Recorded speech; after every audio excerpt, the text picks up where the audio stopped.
The central hall of the Galactic Council buzzed with the low murmur of political ritual. Delegates from 100 worlds clustered under the grand crystalline dome, a structure that reflected and refracted the light of 3 distant suns into shifting bands of gold and violet across the marble floors.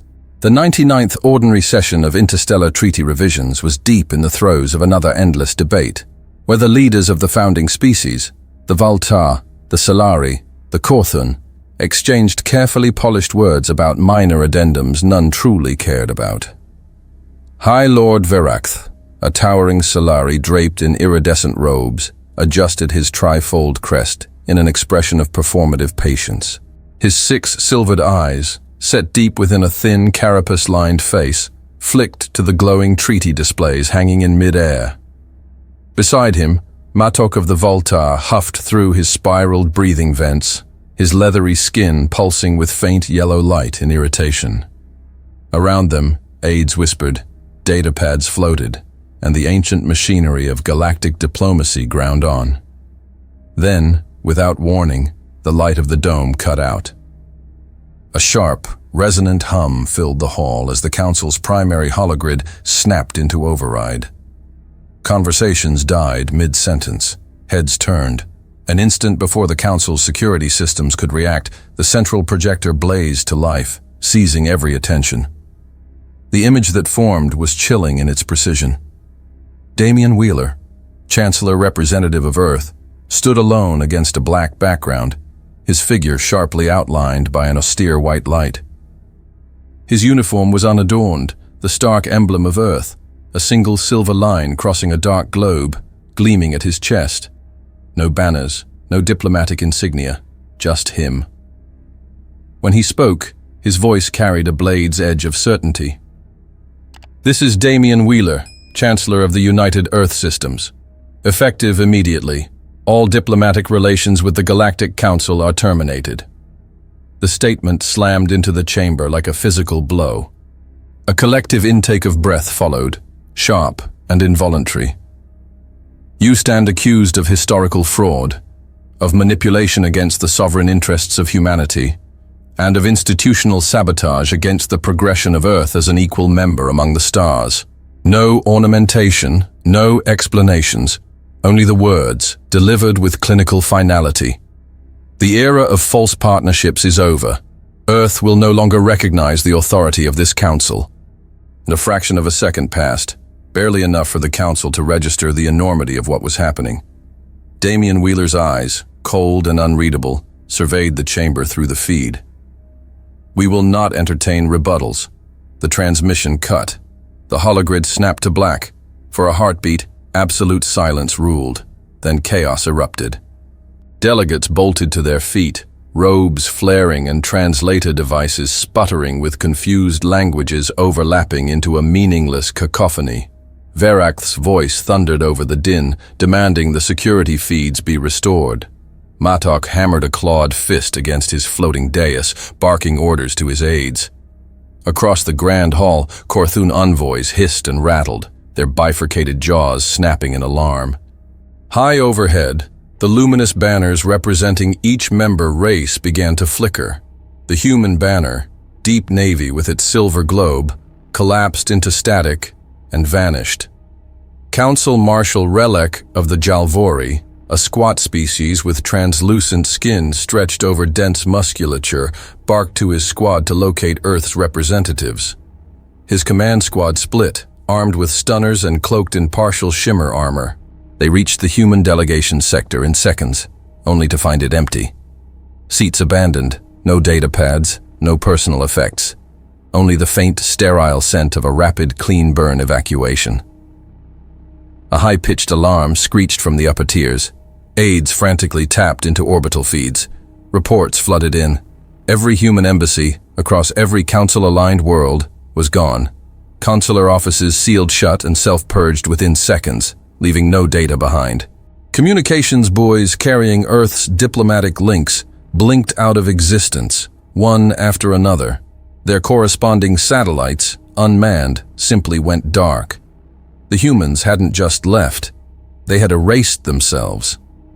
Above the Grand Assembly's vaulted doors, a massive display flickered, then went black. A final brief text transmission scrolled in stark white lettering across the darkness. Engagement concluded. Earth has terminated its participation in the Galactic Compact. Effective immediately. No further correspondence will be acknowledged. The message hung for a breathless moment before vanishing. Ambassador Yevir of the Ulothi, a species of crystalline structures stacked in shifting tessellations, rotated his form in disarray, his fractured voice echoing in stunned oscillations. Initiate emergency channels. Re-establish diplomatic frequencies, he barked, his words twisting into clicks as panic seeped into even the oldest voices. No answer. Earth's channels were dead. Security Chief Vuroth, a massive armor-plated Draylak whose twin hearts hammered visibly beneath his segmented torso, roared for quarantine protocols, sealing the chamber's exits. He expected infiltration, an attack, a show of force. But the screens remained silent. The humans had made their move and disappeared. Near the main stage, Councillor Verisk, one of the oldest Sauravan delegates with sun-bleached scales and heavy sagging frills, stared at the empty projection space where Wheeler had stood. His clawed fingers trembled slightly as he activated his personal datacom. No link. No connection. Control, he croaked into the silent air. Control, confirm status of Earth diplomatic transports. Only static replied. Out in the void beyond the council station, sleek silver vessels, the Earth diplomatic fleet, engaged silent protocols. Hulls shifted like breathing beasts, shimmered once, then vanished.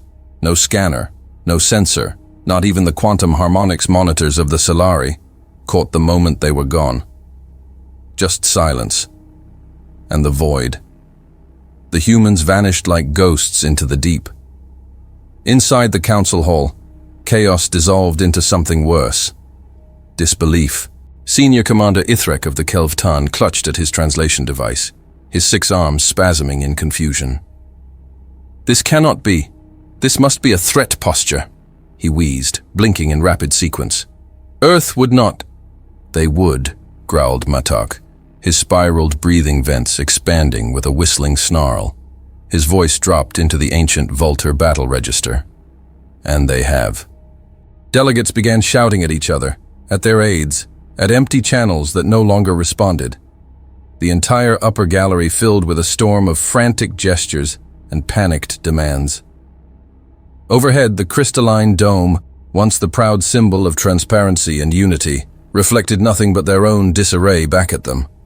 At the center of the hall, where grand treaties and historic alliances had once been signed under solemn oaths, there was only emptiness now. The humans were gone. Their seats stood vacant, their influence pulled away like a tide receding from a hollowed shore. And for the first time in living memory, the Galactic Council understood. Diplomacy was not a shield against humanity. It had been a permission slip, and humanity had just revoked it. Beneath the cracked surface of the New Athens military sector, deep inside the Earth Strategic Command Complex, the underground briefing chamber thrummed with the low, methodical pulse of security scanners.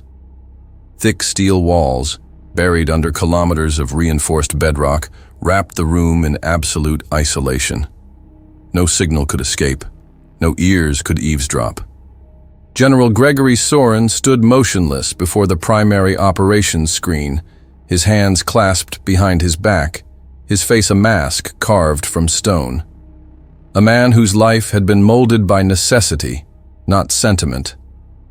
Around him, senior intelligence officers from Nemesis filled the seats of the tiered auditorium, each one framed by the cold blue glow of tactical readouts. Without warning, the central display activated, bathing the room in stark white light. A header appeared first. Operation Falcon Mirror. Data Interception Report. Declassified by order of Chancellor Damian Wheeler. The playback began. The first file, a grainy recording of a private council session. The recognizable form of High Lord Varakth the Selari leaned forward over a dark table, his long flexible fingers interlaced. His iridescent skin pulsed a lazy violet, as he addressed the other council leaders in a private chamber, far removed from the ceremonial stages where humanity had always been invited to sit. "They are valuable, but not essential," Verath said, his voice an oily murmur. "Logistics, military support, exploratory ventures, they excel in these. Their strategic aggression is inconveniently stubborn, but manageable." A chuckle echoed around the room. Matok of the Volta, massive and reptilian, bared yellowed teeth in a predatory grin. His voice rumbled through the recording. "They believe they are partners. They believe votes matter. Let them." His elongated nostrils flared with disdain. "Their industry and stubbornness serve us. They ask for seats at our table, and we pat them on the head." The video paused. The lights in the chamber remained dim, the officers silent. No one shifted in their seats. The gravity of betrayal held them rigid. The screen shifted. A new video, stamped with encrypted metadata from a hidden surveillance drone. A meeting in a subterranean council facility, black marble floors, draped banners of founding species, and another voice, sharp, calculating. Ambassador Krivas of the Thalrak, a thin, multi-limbed species covered in segmented silver armor. "The Treaty of Galactic Integration?" Krivas hissed, flicking a blade-like appendage dismissively. "A ceremonial scrap, signed without quorum, no binding effect. We required a public symbol to placate their primitive instincts for structure and recognition." "They were useful," another alien voice added, one of the Vorkathi, amphibian beings with translucent, scale-touched skin and mouths that twisted unnervingly wide when they spoke. Their contributions accelerated frontier stability. But sovereignty? Influence? It was never on the agenda. In the corner of the footage, the original treaty hologram hovered silently, an artifact humans had revered, argued for, defended. A prop, a lie. The playback shifted again. Now the footage zeroed in on classified council correspondences, internal documents. Voting records were shown side by side with private memos. Every major human victory in council votes, the recognition of Sol system shipping lanes, the protection of Earth-aligned colonies, had been predetermined before public sessions. Private logs confirmed it. Deals struck in smoke-filled rooms, results dictated long before Earth's representatives ever stood to cast a ballot. A highlighted section pulsed. "Ensure Earth's technological sectors remain tethered. Issue regulatory barriers disguised as safety protocols. Stall independent research by funneling credits only through joint venture agreements requiring council oversight." Soren remained still, absorbing each revelation without a flicker of expression. His officers shifted slightly now, shoulders tightening, fists clenching atop their knees. The next sequence cut deeper. Interception logs revealed planetary-scale economic manipulation, Earth's industrial outputs subtly suppressed through imposed limitations on satellite bandwidth, artificially delayed market certifications, denied access to core council energy fusion networks despite technological parity. Records revealed that human scientific advances were redirected, slowed, sanitized to prevent any meaningful leap forward. They were to remain a species of soldiers, traders, and mechanics, never peers, never true players. General Soren's voice cut through the dense silence. "Show them the projections." The operative at the console, Commander Harris, a lean man with silver-threaded hair, nodded crisply. He tapped a command into the panel. The display shifted again, now showing confidential analysis reports circulated within the council. Detailed forecasts predicting Earth's economic plateau, military containment scenarios, and long-term dependency models stretching out another 100 years. At the top of the screen, humanity, projected role, subordinate facilitator species, expected compliance, high. Another document appeared. Continue controlled integration measures, encourage token victories to sustain illusion of agency. Full sovereign parity not advised before Galactic Year 3659. Soren's gaze never wavered. Around him, the room hardened. No outrage, no outcry, just a quiet understanding shared by every man present. Earth had been played, mocked, and used. The final sequence of footage rolled. A closed-door council meeting, less formal than the rest. Council Elder Sethar of the Falerians, slender and draped in flowing nerve fiber garments, spoke with casual cruelty. "If they ever realize," Scythar mused, tapping long claws idly against the polished surface of the table, "it will be far too late. They are too impulsive, too short-lived. A burst of anger, and they will burn themselves to ash." Another delegate, a Eulothi with tessellated crystal plating, shifted with a grinding hum. "Let them burn. Their ashes fertilize useful ground." The recording ended. The room sat in perfect stillness. The only movement was the slow pulse of the warning lights over the doors, washing the chamber in rhythmic flashes of crimson. Soren turned, his hands loose at his sides. His voice was a low, measured rasp. "Now you understand." Around him, the commanders remained frozen, absorbing the depth of the betrayal, the meticulousness of the manipulation.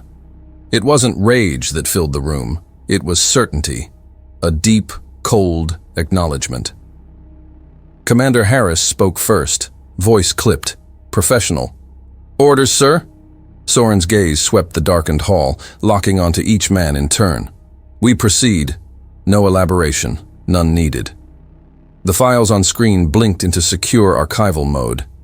The treaty, the votes, the betrayals, burned now into the memory of every officer present. There would be no further negotiations. Earth had played by the Council's rules, danced to their hollow music, trusted in their promises. That time was over. From this moment forward, humanity would speak a language the galaxy had forgotten it knew, and there would be no mistranslation. The command room in the Nemesis underground facility stirred with the low vibrations of shielded walls, reinforced by decades of silent preparations. 12 men sat around a matte black hexagonal table, each wearing the plain gray insignia of Earth's Covert Operations Division. No nameplates, no decorations, only rank and record. General Gregory Soren entered without ceremony. His stride was measured, his face carved into lines of cold calculation. A tall, lean man with ash-gray hair cropped close to his skull, eyes the color of old steel, and a presence that bent the room around him like gravity. The murmurs ceased. The hum of holographic projectors swallowed the silence. Above the table, a massive three-dimensional map bloomed into existence. A web of systems, planets, and commercial lanes stretching across the galactic expanse. Tiny red markers pulsed methodically across key nodes, each a point of strategic control. Soren stopped at the head of the table, hands clasped behind his back. His voice was quiet, but sharp enough to slice the tension. 30 years, he said. 30 years of patience, of infiltration, of building the architecture for today. The 3D map rotated slowly. Highlighted in crimson were major transit hubs like Arco Station, the Caloran trade spires, and the critical orbital relays of Weixar Prime. Civilian AI systems, gravitational beacon arrays, satellite defense nets, all traced with faint red lines converging on human positions hidden inside. A secondary overlay snapped into view. Icons of dozens of humanoid silhouettes, embedded agents, flashed green across the holographic lattice. Today, Soren continued, we initiate Operation Final Rupture. The men around the table remained still, their faces locked in stony attention. Commanders who had spent decades living in shadows, shaping unseen battlefields, now stood at the edge of their culmination. Major Jonah Vaughn, field operations lead for the inner colonies, leaned forward slightly. His voice was low. All cells are standing by, sir. Autonomous readiness protocols have confirmed synchronization. Soren nodded once, his gaze never leaving the shifting display. There will be no improvisation, Soren said. Each action is pre-scripted, calibrated to local conditions, and specific to the operational parameters assigned during initial infiltration. He gestured, and the map shifted again. One sector, the Aurelian cluster, magnified, showing a network of trade lanes connecting 9 inhabited worlds. Traffic disruptions, Soren said. Orbital maintenance protocols will fail at preset moments. Farcasters will misalign. Resource shipments will divert into empty space, compounding losses. Another sector expanded, the Calraxis defense belt. Here, the infrastructure shimmered under layers of security fields. Satellite control nodes, Soren said. Embedded assets will trigger dormant malware to collapse communication arrays. Perimeters will fail. Defense systems will scramble. Threats will infiltrate before responses are coordinated. The map retracted, now displaying hundreds of tiny markers, each corresponding to human operatives hidden across the galaxy. Every operative had a task. Every task, a domino. Commander James Holloway, the logistics coordinator for the core systems disruption teams, spoke next. All agents confirmed receipt of key phrase triggers. Environmental cues and chronocycle markers are embedded in activation protocols, redundancies in place for unexpected interference. Soren's expression sharpened slightly. Approval, but cold and precise. We are no longer participants in their game, Soren said. We are the architects of their collapse. He turned away from the table, facing the far wall where another display lit up. A slow, deliberate cascade of green indicators began to blink, signals confirming each operative's readiness. Every second, another dozen cells checked in. At the bottom of the main screen, the operation timer glowed. D0R 02 47 16. Less than 3 hours to final activation. Soren stepped closer to the holographic panel, his shadow bisecting the map of 1,000 stars. They laughed, he said, voice low, almost to himself. They thought human persistence was desperation. They mistook our cooperation for weakness. The map rotated once more, this time showing internal council supply chains, food shipments, medical logistics, research satellites dependent on Earth-manufactured subcomponents. They forgot, Soren continued, who built the systems they depend on. The assembled commanders exchanged no words. They needed none. A new projection rose alongside the map, a detailed breakdown of sabotage targets, civilian artificial intelligences, sensor beacon fields, primary transit algorithms, starport control systems.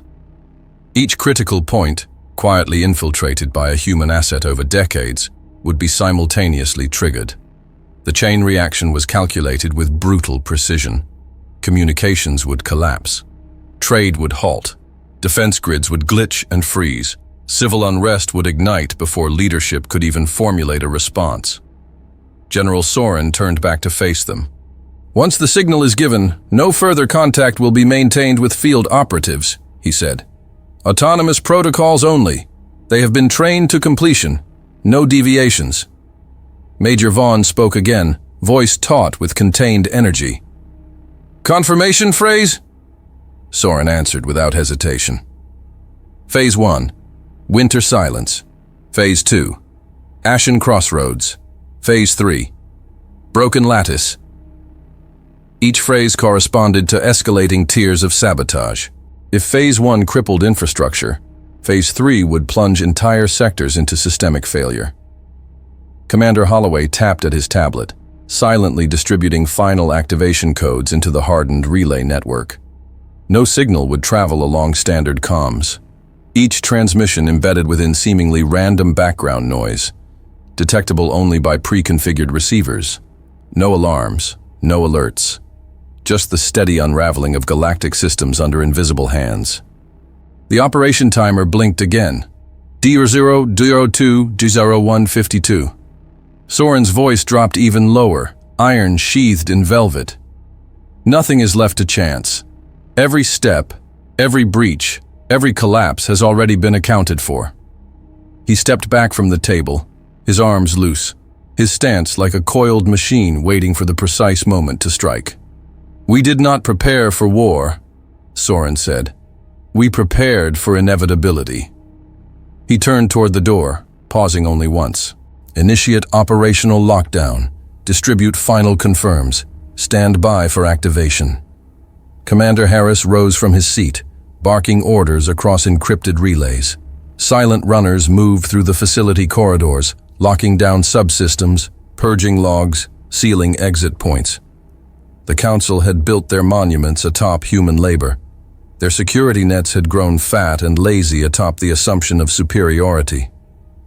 Now, they would learn what it meant to awaken a species that had been preparing in silence for the betrayal they had always known would come. And when the lights across the galaxy began to flicker, when starports jammed with stranded ships and defense networks misfired into emptiness, they would search desperately for an enemy they could not see. An enemy that had already left. The final countdown continued its slow, inexorable march. 0001-4703.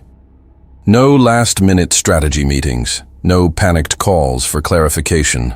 Only the cold certainty that humanity's silence was about to become the loudest sound the galaxy had ever heard. Cargo tugs spun helplessly above the orbital docks of Veltrax Prime, their stabilizers flickering as the station's synchronization grid collapsed without warning. Below, hundreds of merchant vessels idled in slow chaos, drifting off assigned vectors as their navigation relays blinked out one by one. Dockmasters screamed over open channels, voices cracking through the growing wall of static. Station Commander Harix Tolvan, a broad-shouldered Therian male with dark armored scales and 4 muscular arms, gripped the edge of the primary flight control deck, his claws sinking into the metal surface. Sweat beaded along the creases between his armor plates as alarms howled around him. "Stabilizers offline! Dock guidance is failing across sectors B through G!" shouted Ensign Velka, a wiry Atrian with elongated sensory ridges pulsing frantic red. Tolvan slammed a fist into the console, forcing a manual override. Nothing responded. "Lock down the docking rings," he barked. "Initiate emergency mooring procedures. Evacuate maintenance crews. Get them to hard shelters now." The feed from Dock Ring 4 stuttered, revealing a tangled mass of freighters colliding in slow, crunching silence, caught without thruster guidance. Sparks blossomed against the stars as cargo containers ruptured, spilling bright debris into orbit. Far across the galaxy, the central banking core of Relevar, the financial heart of the Diventari Confederacy, suffered its own silent death. Deep inside the vaulted corridors of the Prime Data Vault, Audit Director Vaslik Orun pored over collapsing transaction logs. The vault's inner chambers, lined with crystalline memory towers, blinked in erratic pulses of blue and green. Values flickered and vanished mid-transfer. Asset chains disintegrated into corrupted clusters. "The credit exchanges are collapsing in real time," murmured Orun, a thin, pale Diventari male, with ridged cranial plates and multi-jointed fingers darting over the consoles. Ledger routes have been severed. Behind him, Chief Technologist Ferran Karar, a human advisor assigned years earlier, silently entered a shutdown code buried deep in the system's tertiary layers. His face showed nothing. He simply turned and walked out, leaving the system to devour itself. Oren didn't notice. He was too busy watching decades of financial hegemony slip between his fingers. In the sectors beyond, chaos rippled through the void. At orbital points once humming with traffic, comms satellites winked out, not with explosive brilliance, but quiet, clinical finality. Communications blackouts spread like spiderwebs through critical corridors. Trade routes lost their beacons. Patrol fleets, cut off from command, wandered blind. On Grelvath Station, maintenance drones detached from scheduled rotations, drifting into erratic behavior patterns. In Section D17, a welding bot methodically cut through power conduits that fed the station's primary shield regulators. No alerts triggered. The oversight protocols, designed decades ago by human engineers, failed exactly as they were programmed to when dormant trigger commands activated. By the time Grelvath's internal sensors flagged the breach, half the habitat domes were already venting atmosphere. And on Arcos IV, the chaos condensed into raw, visible panic. The orbital control center vibrated with tension as Commander Jarek Mothran, a thick-set Bolvari male with deep cerulean skin and a thick mane of black tendrils, stomped toward the emergency console. His personal guard, Lieutenant Harvin Sol, struggled to maintain any semblance of order among the frenzied operators. "Sector 12's docking grid just went dark, sir," shouted one officer, a young Volari whose compound eyes clicked frantically between monitors. "Security feeds are gone," another called out. "No signs of impact, no weapon traces. Systems are just collapsing." Muthrin bared his teeth, his voice a growl. "Seal the docks. Full quarantine. I want every ship locked down until we know what's happening." "But Commander, there are hundreds still inbound." "Lock it down," he roared. Across Arcos 4's orbit, emergency lights snapped red. Docking clamps engaged mid-approach, slamming shut across entry ports. Shuttles and freighters jerked violently as automated systems halted their motion. Inside the pressurized entry arms, crew members were thrown against walls, drifting helplessly in pockets of zero gravity as magnetic stabilizers flickered and died. Captain Vernon Hale, a human merchant captain trapped aboard the freighter Star Runner, braced himself against a control panel as the lights cut out. Around him, his crew floated, disoriented and shouting. "The docks are dead," Hale muttered grimly, checking the emergency comms. Nothing but static. Across the station's wide orbital belts, cargo ships hung in stasis like insects caught in amber, powerless to maneuver, powerless to communicate. Muthrin paced the orbital command center, his heavy boots echoing in the tension. He stabbed at the emergency broadcast controls. "This is Commander Muthrin. All sectors maintain current position. Assume hostile electronic incursion. Do not attempt manual overrides. Await further instructions." No one responded. The communication relays were dead. At the Arcos Planetary Government Center below, Governor Leoris Venn, a towering Rekthul with reptilian features and 3 luminous eyes, struggled to make sense of the scattered reports flooding his emergency council. "Orbital lockdown," his aide rasped, shuffling frantically through data slates. "Trade halt in Sector 12. Dock 9 lost all gravitational stabilization. Civilian ships are trapped. Emergency shuttles are unresponsive." Governor Venn curled one clawed hand against the edge of his console. "Is it sabotage? An attack?" "No traces of weapons fire," the aide stammered. "No breaches, no demands, no signatures." The council chamber filled with confused murmurs. Each report sounded disconnected, random, without pattern. Yet the scale of the failures screamed otherwise. In the heart of the Galactic Council headquarters, the sense of unraveling tightened.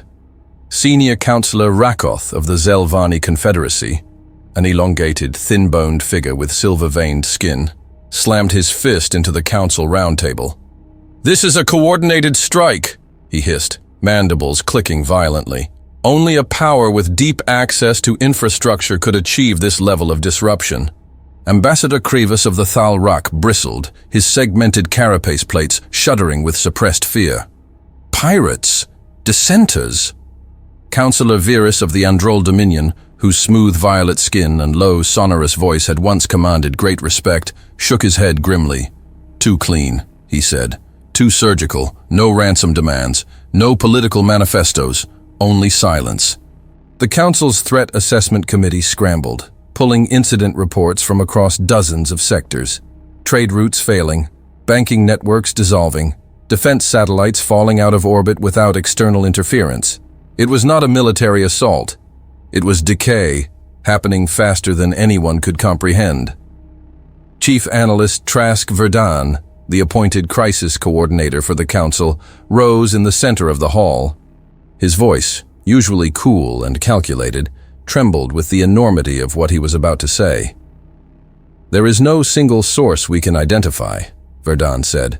"The events have no apparent connection, no shared signatures, no known movement of enemy fleets."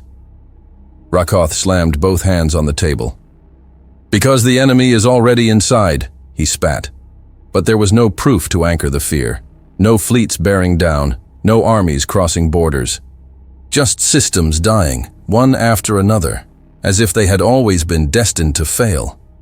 Above Arcos 4, the orbital command decks darkened further. Commander Muthrin stared at the viewport, where hundreds of stranded ships floated against the blackness, tiny scattered points of helpless light.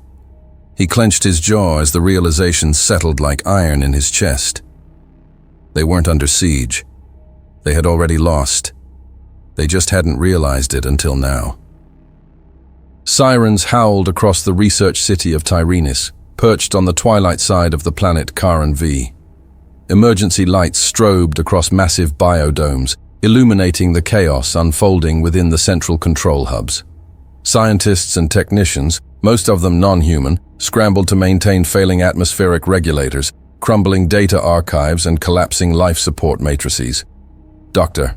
Ian Marex, the station's senior coordinator, a pale-skinned Elvari with crystalline growths along his forearms and temples, moved desperately through the primary systems core. His thin, elongated form vibrated with barely suppressed panic. "We've lost synchronization with the Omega Core," Marex barked, clutching at a data slate flickering with red error codes. "Vital protocols are failing. Why aren't the repair systems engaging?" Technician Saul Nevran, a heavy-set Orvan male with mottled green skin and blunt tusks, shook his head, wide-eyed. "The control routines, they're human-built," Nevran rasped. "They require direct operator intervention on critical cycles. We don't have anyone trained to override them manually." Marex froze, the implications slamming into him harder than the alarms. Every primary failsafe, every redundancy, had a human fingerprint at its core. Without their oversight, the most sophisticated research station outside the core worlds was decaying by the minute. Above them, orbital relays cut out one after another. Automated systems entered lockdown. Gravity fields fluctuated. Backup AIs stuttered incoherently, missing patches of vital data, patches that had always been maintained quietly, invisibly, by unseen human hands. Charon V's scientific hub, once a marvel of galactic collaboration, slid into terminal decline, not from enemy assault, but from simple, merciless neglect. Farther across the galactic rim, a fleet of 87 commercial vessels, the Solari Dominion's fourth trade armada, floated helplessly at the edge of the vextrous expanse. Captain Drell Sarvok, a towering Solari with a face of polished obsidian plates and glittering crimson eyes, hammered his fist against the inert navigational console of the freighter Jakar's Glory. Static answered him. "We're adrift," his navigation officer croaked, pale under his thick carapace. "Transit locks on all ships have failed. The beacon chains are offline. We can't plot re-entry vectors." Sarvok growled low in his throat. "Fallback procedures, manual calibration." The officer hesitated. "The manual keysets were human-built. We don't have the full encryption matrices. They were classified proprietary modules, handled only by human techs under joint supervision agreements." Sarvok's breath hissed through his fanged mouth. A realization sank through him like cold lead. The ships weren't damaged, their weapons were intact, their engines thrummed steadily. But they were blind. And without the human-coded navigational layers, they were stranded, sitting ducks for pirates, cosmic storms, or simple decay. In the gleaming spires of the Galactic Council headquarters, tension curdled into dread. An emergency session had been called. The vast central chamber, with its silvered archways and intricate glyphs of the founding races, now buzzed with fear instead of ceremony. High Counselor Varys Malvac of the Vulture Confederacy, his massive armored form casting a long shadow across the dais, slammed a clawed hand against the speaking pedestal. "We are witnessing the collapse of essential systems in every sector, orbital logistics, scientific platforms, trade fleets. They are unraveling." Across from him, Counselor Ivek Koresh of the crystalline Ulathi species, a being of shimmering angular shards, flickered his colors in quick pulses of agitation. "This cannot be coincidental," Koresh said, his voice grinding like stones. "The timing, the spread, only a coordinated sabotage could explain this." A murmur rolled through the delegates. At the center of the floor, Counselor Reth Marin, A smaller figure among the gathered powers, an Avanti male with feathered crests wilting with stress, stood trembling. He raised his voice above the din, raw and accusing. "It's them," Marin snapped, pointing a trembling claw skyward. "It was always them." The chamber fell into a stunned, heavy silence. Maron pressed forward, wild-eyed. "The humans," he snarled. "They built the pathways. They installed the locks, the interfaces, the safety mechanisms we never questioned. They wrapped themselves into our arteries, with smiles, with empty treaties, with offers of assistance." His voice rose into a shout. "And now they've withdrawn, and we bleed out." Around the hall, faces turned, old resentments resurfacing. For years, humanity's sudden rise, their relentless ingenuity, had been tolerated, even exploited. No one had truly believed they could weaponize it.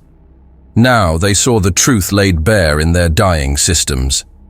"They built this," Marin roared, "patiently, silently, and we let them, because they wore the faces of allies."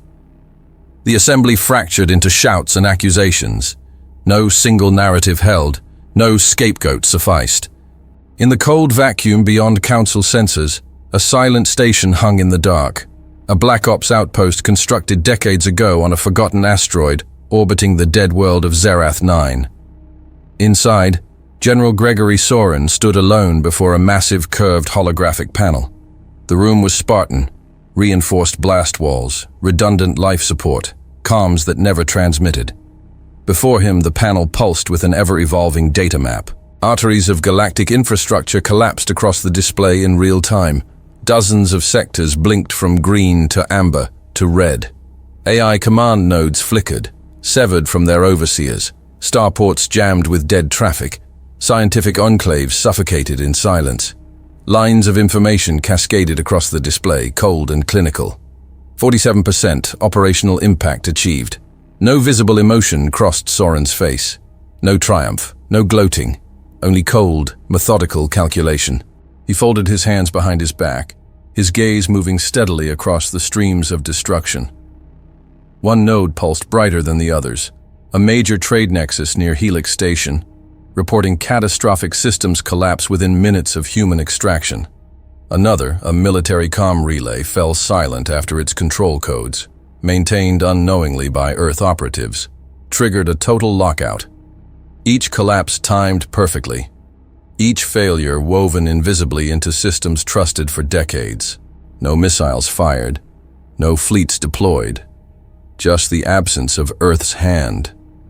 Soren watched, a silent witness to the fulfillment of strategy conceived decades earlier by men who had known that brute strength alone would never secure humanity's survival. You didn't win by smashing the walls. You won by becoming the foundation.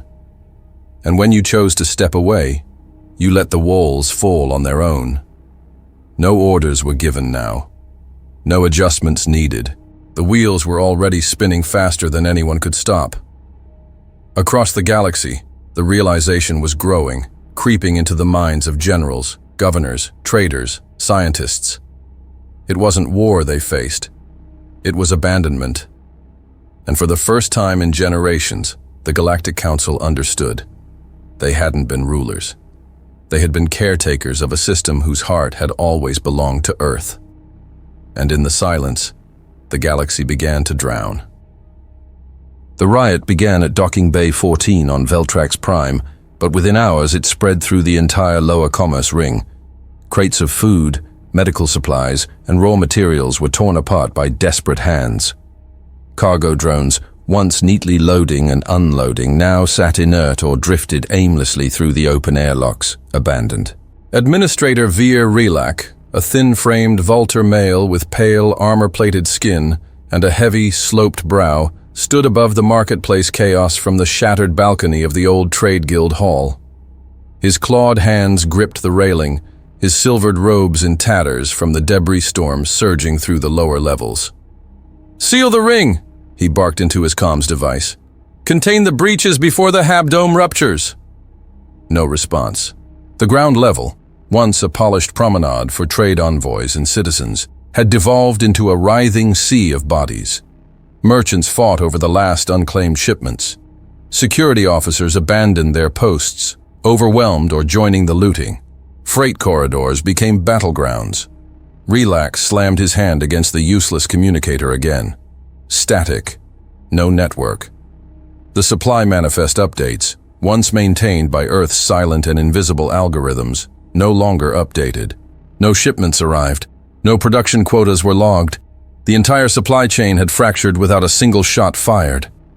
Far beyond Veltrax Prime, in the high orbits of Suroth, once the crown jewel of independent orbital city-states, catastrophe bloomed with ruthless speed.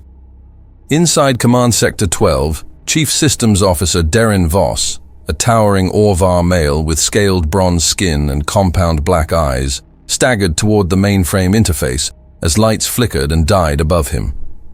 He stumbled through the control pit, shoving aside stunned operators frozen in place.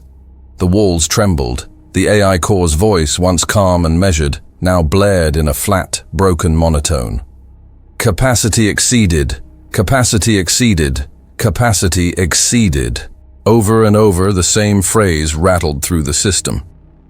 The evacuation corridors flooded with civilians. Tens of thousands crammed into tight transit tunnels as life support protocols triggered emergency fail-safes.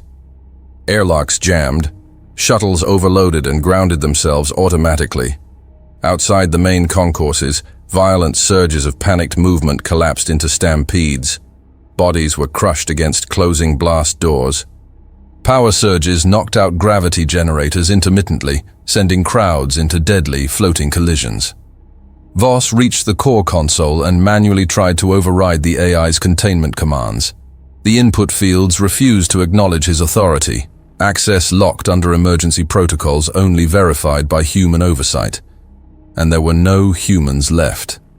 Above Suroth, defense satellites, blind and confused by cascading system failures, spun out of alignment. In the dead zones that opened around the city, the scavengers came. First, it was independent raider bands, cobbled together ships with jury-rigged weapons. Then came larger, more organized forces. Privateers from the Orvan Syndicate, slaver vessels from the Broken Crescent. The orbital guns stayed silent. The patrol fleets drifted uncoordinated, their orders frozen in defunct AI processors. Boarding parties cut through outer hulls with plasma torches and repurposed construction equipment. No resistance, no warning.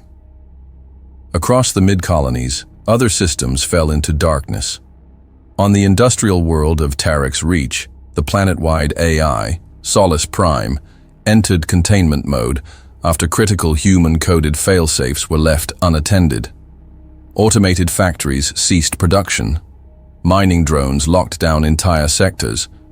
Entire energy grids rerouted power into emergency isolation cycles, plunging cities into darkness to prevent system-wide collapse. Governor Yevik Strahl, a massive reptilian Jothari with tusked mandibles, roared in impotent rage inside his sealed government bunker. "We control nothing," he snarled to his advisors, clawing at the nearest console. His logistics chief, a small, stoop-shouldered Dravari male with translucent skin, only shook his head in despair. "They held the keys," he whispered. "We thought we commanded them. We only followed." The economic collapse deepened. Supply lines ground to a halt. Communications between sectors disintegrated into fragmented, unverifiable rumors. Outlying colonies declared martial law. Refugees surged across unsecured borders, carrying panic like wildfire. Within the council hall itself, the once proud beacon of unity, chaos reigned supreme. Ambassador Velkaros of the Solari Dominion, his flowing silvered robes torn and stained with oil from a failed attempt to restore emergency protocols, pounded his staff against the marble floor. "This is war!" Karos roared. "It can be nothing else!" From the outer edges of the chamber, Councillor Tars Murin, a thick-set Volari with iridescent skin and sharp, vertical pupils, bellowed over him. "War against whom?" Murin demanded, fists clenching at his sides. "The humans have disappeared." An uproar shook the hall, voices overlapping into a cacophony of blame, anger, and raw fear. Counselor Jarek Voth, a dry-scaled Korali elder, staggered to the central speaking platform, leaning heavily on his ceremonial staff. His voice, usually a low hiss, cracked with desperation. "We must retaliate," Voth rasped. "Mobilize the fleets. Find their bases. Make them pay for this treachery." A chorus of mixed shouts answered. Some cheered the call to arms, fueled by wounded pride. Others remained silent, the weight of futility heavy on their shoulders. It was Councillor Valar Amun, the pragmatic Ulothi envoy whose crystal facets flickered a dull blue of resignation, who spoke next. He raised a single translucent hand, silencing the chamber not with force, but with simple, cold logic. "Retaliate against what?" Amun said. The words hung in the air, cutting deeper than any threat. "Against whom?" he repeated, his voice steady, calm in the storm. "Their embassies are dust. Their fleets have gone to ground. Their diplomats left without a trace. Their systems, their influence, their fingerprints, erased." He stepped forward, the light of the fractured council banners glinting off his angled form. "You seek to wage war against a void." The room faltered. The rage bled into confusion, then into quiet, helpless despair. Councillor Maron, the Avanti who had first cried betrayal, slumped in his seat, staring vacantly ahead. High Councillor Veris Malvak, so proud, so unbending, lowered his massive head in slow defeat. No orders could be issued. No armies could march. You could not crush an absence. You could only drown in it. And across the stars, silent and unseen, Earth watched. The task force assembled over the fractured ruins of the Orion Gate, a fleet cobbled together from the surviving military wings of at least 6 major species. The flagship, the Vindicator's Reach, led the Armada, a vast blade-shaped warship of Solari design, its black hull scarred by recent engagements and orbital debris. In the command center of the Vindicator, Admiral Tovak Veron, a veteran Solari with cracked silver scales and narrow-slitted pupils, surveyed the assembled forces on the tactical display. His voice, low and coarse from age and battle, carried the weight of desperation. "We search for traces," Veron said. "Drift signatures, mass shadows, thermal trails, anything left behind." Around him stood the commanders of Allied forces, General Varn Brekus of the Orvan Guard, his thick, metallic skin glinting under the harsh bridge lights. Captain Irix Dome of the Ulothi Watch, his translucent crystalline form pulsing a cold violet. And Commander Raphael Crane, a human defector from an Earth-aligned border world, his dark eyes unreadable. The Council had finally understood, too late, that they needed a coordinated response. They had scrambled their remaining resources to track the only lead they still believed viable: Solon.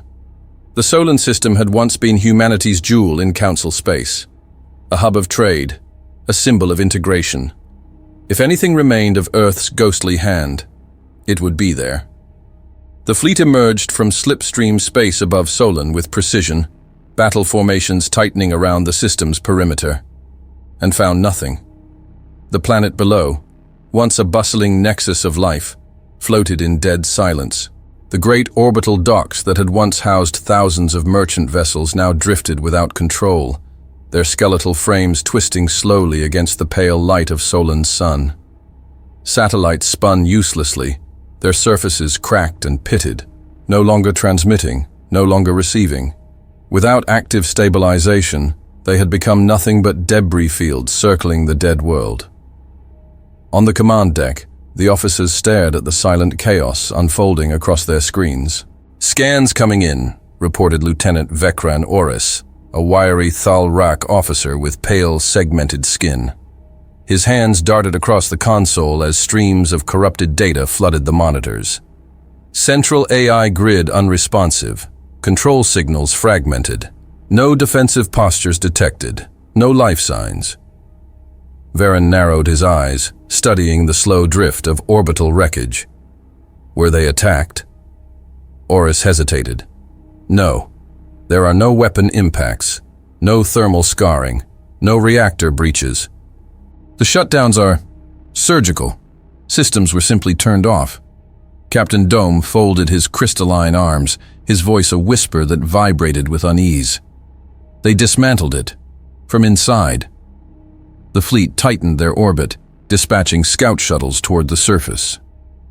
The shuttles drifted cautiously through the planetary exosphere, moving like shadows across a corpse. On the ground, Solon was a wasteland of frozen precision.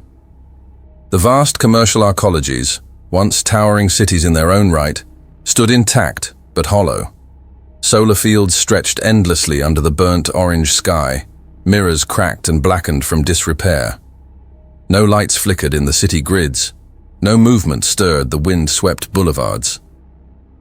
Commander Crane descended onto the primary administrative platform at the edge of what had once been Solon Prime's central trade district. He moved cautiously through the abandoned structures, flanked by a security team composed of Voltar and Orvan soldiers. Doors stood ajar on creaking hinges.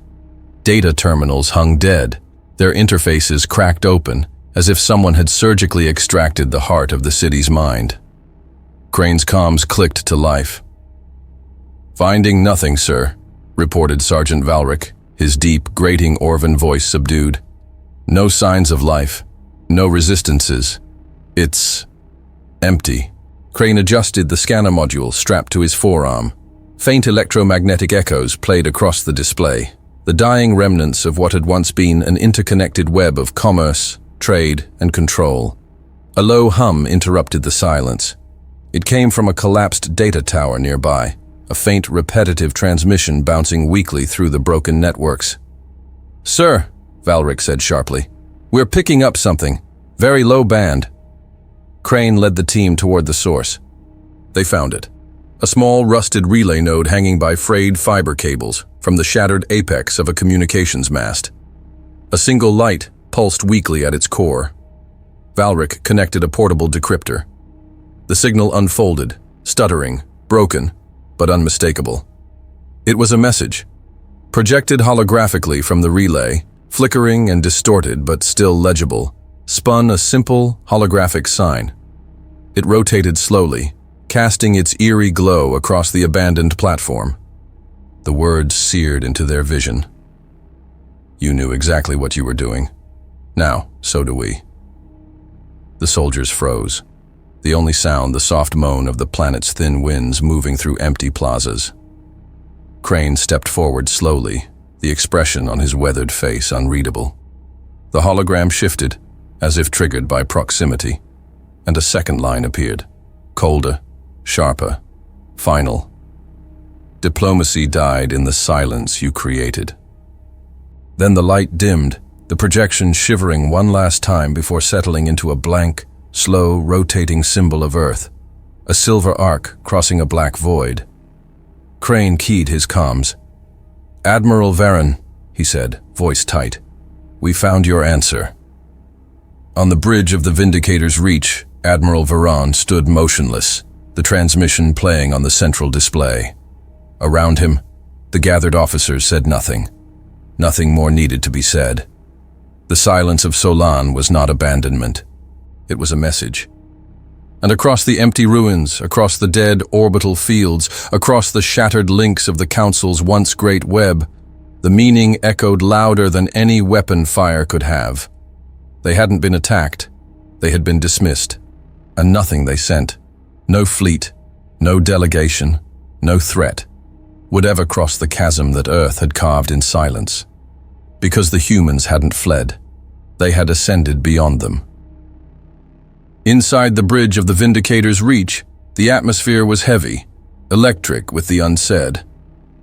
Around Admiral Tovak Varen, officers waited in tense silence as the final data burst from Solon's orbital relay finished decrypting. The hollow winds of the abandoned station still echoed through the comms system, an unsettling reminder of the world they had found, deserted. Varen moved forward, his heavy boots striking the steel floor with deliberate weight. The primary view panel shimmered and expanded, bringing into focus the fragile, flickering relay node rotating in slow orbit above Solon's dead surface. "Activate the relay," Varen ordered, voice stripped of any pretense of command pride. There was nothing left to dominate here. Lieutenant Vekran Oris nodded, fingers gliding over his console. "Linking, now." The signal fed directly into the bridge's primary holographic emitter.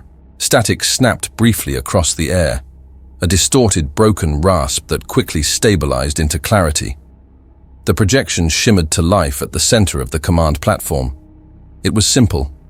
A single black sphere rotated slowly, etched with a silver arc, the unmistakable symbol of Earth. No anthem played, no dramatic prelude announced what followed, just words. They burned themselves into existence across the dark void, stark white against endless black. You knew exactly what you were doing. Now, so do we. The bridge crew tensed as the message rotated, pulsing softly. Some officers shifted uneasily, others stood frozen, unable to look away. On the far side of the bridge, General Varn Brackus of the Orvan Guard, his thick metallic skin dulled under the sterile lights, exhaled sharply through clenched jaws. His hand hovered near his sidearm, a pointless instinct born from the helplessness boiling in his chest. The hologram lingered, forcing the weight of the words into the room. Admiral Varon said nothing. His silvered eyes tracked the projection with the steadiness of a man witnessing something irreversible. Then, without any fanfare, without any signal, a second line materialized below the first. It carved through the air like a blade. "Diplomacy died in the silence you created."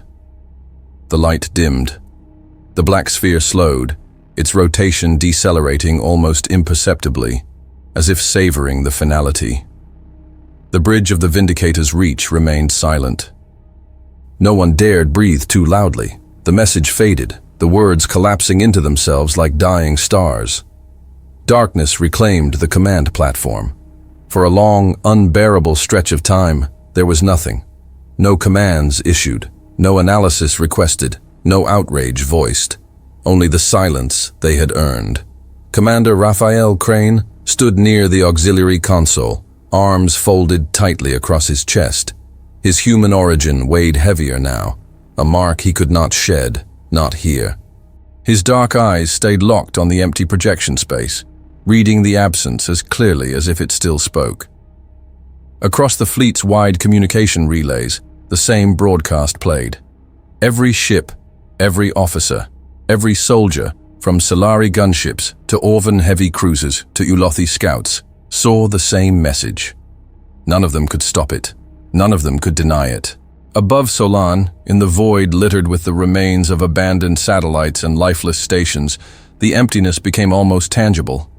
The once proud fleets of the Council hovered in formation, engines idling, cannons cold, crews adrift in a paralysis of realization. There would be no counteroffer, no parley, no retaliation. Humanity had chosen absence, a silence more complete and devastating than any bombardment could have wrought. A transmission crackled weakly on the secure bridge channel. Captain Irix Dom's cold, crystalline voice came through, brittle with the effort of speaking. "They were never just building systems," Dom said. "They were building their exit." No one argued. Admiral Varen straightened slowly, as if the gravity of the room had doubled. "Open fleet-wide channels," he ordered, his voice a low growl. Oris complied without a word. The channel blinked green. Varon spoke not to rally them, not to threaten retaliation, but simply to acknowledge the undeniable. "This is Admiral Varon," he said, each word measured, heavy. "The Solan relay has completed its transmission." He let that hang in the void for a moment. "They are gone. No promises to chase, no enemies to conquer. Gone. And in their absence, the Council's grand ambitions had collapsed like a house built on borrowed stone. Outside the hull, the scattered remains of the orbital infrastructure slowly orbited the dead planet. Broken communication relays turned in lazy, uncontrolled arcs. Solar collectors shattered in slow spirals. Vast trade stations drifted dark, like the corpses of great beasts left to rot under a barren sun. There would be no messages from Earth. There would be no ultimatums, no final warnings, just the vacuum. At the edge of the bridge, young Lieutenant Carrick Joss, a junior communications officer from the Zelvani colonies, leaned slightly toward his superior. "What now?" he whispered, though the words barely escaped his throat. Commander Crane answered without looking away from the blackness outside the viewport. "Now," Crane said, his voice hollow, "we listen." The fleet drifted. No orders moved them. No new beacons summoned them.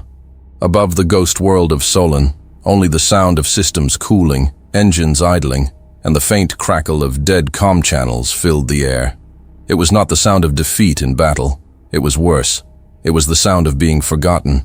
And across every council hall, every broken city, every panicked stronghold still clinging to the crumbling galactic order, the silence spread.